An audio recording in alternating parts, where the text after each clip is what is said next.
How to download the credit report from Experian. So there are three ways to do that. So the first one is to contact the central source by visiting annualcreditreport.com. Then you have the second one, which is by calling at this number here by phone. And then you have the last one, which is this one here, where you can complete the request form and mail it to annual credit report request service. You have here the entire address, and as you can see, when you order, you will need to provide your name, address, social security number, and date of birth.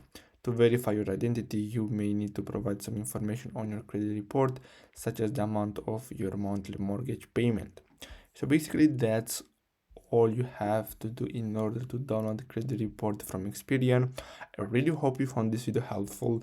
Don't forget to like and subscribe. Thanks for watching.